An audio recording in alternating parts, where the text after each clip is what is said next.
Hi, this is Darlene Grimes, CEO of the Isle of Love LLC. Well, I should say former CEO. I'm sure a lot of you who are on the Isle of Love mailing list are wondering whatever happened. You used to get regular updates from me all the time. Did you get your funding? Did the resort ever get built? Well, it's with an extremely heavy heart and sadness that I let you know that as of February 9th, 2016, the Isle of Love LLC has been dissolved. This has been a very, very painful process for me because I promised everyone I would never give up. I want to keep trying forever. But this is not fair to my beloved partners. It's time to heal the wounds and move on to the future. This video newsletter will be the final one you'll receive from the Isle of Love. Not the final one you'll receive from me, hopefully. But I would hope that you would keep in touch with me and stay in the Love Tribe for any future projects that I will lead. So as you know, I always used to end the updates with a personal note from your CEO. And there's a few things I want to share with you in this final personal note from the former CEO of the Isle of Love LLC. When things happen in our lives that we perceive as negative, we know to look for the blessing or the lesson in that experience. Well, I've learned many lessons and received blessings as well. So I wanted to share with you the most important ones. Lesson 1, sometimes you have to close one door so you can go through a new door. And that's not giving up. It's the wise thing to do. We are taught to never give up and never quit. But I ask you, would Richard Branson be where he is today if he didn't quit high school to follow his business ventures? Lesson 2. I learned the extremely valuable lesson of the importance of extensive due diligence. Also, when you hire a company to perform due diligence for you, listen to them. Even in your personal lives, due diligence is of utmost importance, whether you're hiring a contractor or searching for a soulmate. Do the background checks. Yes, it's a sad thing that we must do this. But it doesn't mean you're not a trusting person. It doesn't mean that you're mean. It's just the wise thing to do. Lesson 3, build a stellar team. Team Love was the best team a CEO could have. We attracted this team through the law of attraction. Yes, we put out to the universe what we needed and it came to us. Sometimes I would seek out the perfect team member to fill in a gap. And after a time, we had 27 team members from all over the globe, Belize, Germany, Canada, Mexico, and across the U.S. Many were pioneers in their field, are pioneers in their field. Eric Lloyd Wright in sustainable architecture, Ed Lance in experiential entertainment dome technology, David Gruder, the founder of Integrity Revolution and all this other stuff that he does that I can't even explain. Leslie Horn with cargo construction, who's assisting the rebirth of distressed cities. So many more amazing accomplished people like Kim Hicks, who's the art director of many popular TV shows that you've seen. The way we enlisted people to join our team was by being a company that they wanted to be associated with and being a team that they wanted to be associated with. And most importantly, sharing the vision. So building your company with the power of a good team is one of the most important things you can do for your business. Lesson 4, building a brand is more than a logo.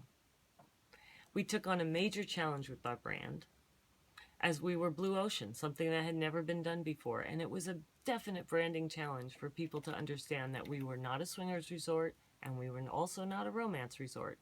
We were filling the gap and we were trying to help people to understand that. So our name, our brand identity, and our brand promise were of utmost importance. Yeah, the logo did have a lot to do with it, the I Heart Heart. This lesson is for any company, especially if you're Blue Ocean. After time, with proper branding, even the most conservative people supported our project. So get yourself a great branding company. This is the one place you don't want to skimp. Lesson 5, trust your intuition, in addition to the research and the numbers. On everything in business and life, I have always made major decisions by using these methodologies. First, extensive research and due diligence. Then, consultation with the experts. Thirdly, I would then pray, meditate, quiet my mind, whatever you want to call it, to hear from Spirit, God, my higher self, whatever you call it. Trust your intuition.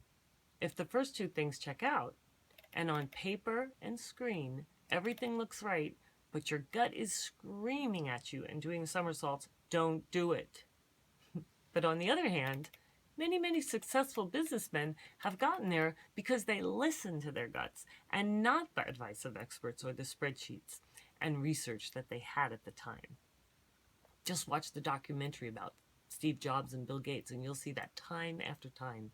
They did not listen to the experts. They followed their guts. And look what they ended up with.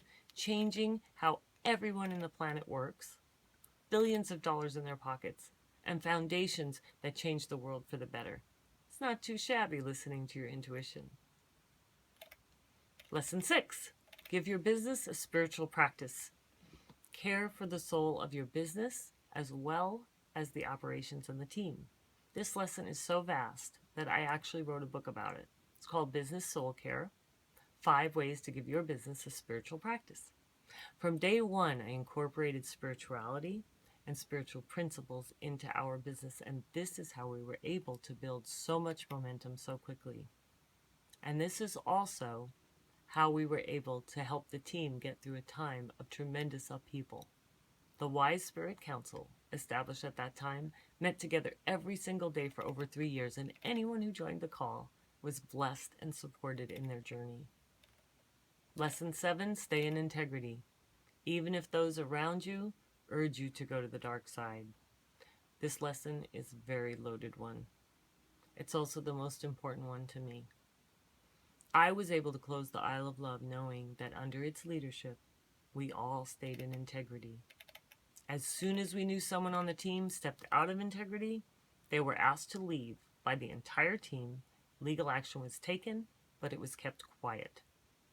As people came to me over and over again and asked me to go public with our dirty laundry, I refused. Slowly, we hand-washed each item, piece by piece, and now we can move forward confidently knowing we did everything we could to leave everything clean and see justice. However, you know what? Being in integrity also means admitting when there will be no justice in a situation. And being honest about this and not stringing people along. Admitting where you made mistakes. Do you want to see my list? I'll gladly share it with you. But the purpose of this video is to stay on a positive note and talk about the lessons learned. So, these are the lessons that CEO Darlene H learned about starting up a blue ocean business, growing that business, and dissolving a business that ultimately did not work. Now, I would like to share personal lessons. I'm deeply loved. I have a love tribe that is incredible, and I cherish every one of them. And I thank you so much for staying with me and supporting me so greatly through this time. I want to take this moment and thank you. One of the biggest lessons I learned was to humble myself. You know, don't be so prideful that you take something too far just to stay in your position. I really enjoyed being the CEO of a resort development project in Belize whenever anyone asked me what I do. It was very humbling to then have to say, I had to close it down because we were never able to secure the funding to break ground and complete the project. When time comes to be humble, you just have to do it, no matter how painful it is to admit failure. But this is a time in history that we're all being called to no longer allow our egoic mind to control our decisions. It's a transition into cooperative capitalism, into a feminine type of leadership, into a sharing economy, into love-based right actions. So there's no room, there's no place for ego in this new era. So love and forgiveness is where it's at. I don't need to say a lot about this other than I totally resonate with the definition of unforgiveness that says unforgiveness is drinking a little poison every day yourself while you're hoping the offender will die. Love Tribe, please stay connected as I continue to stay in love with you. Please read below what I am personally looking forward to and the gifts that I'd like to give you that have no sales pitch attached. They're purely gifts to show my sincere gratitude. Please, please stay in touch. Many blessings. Darlene.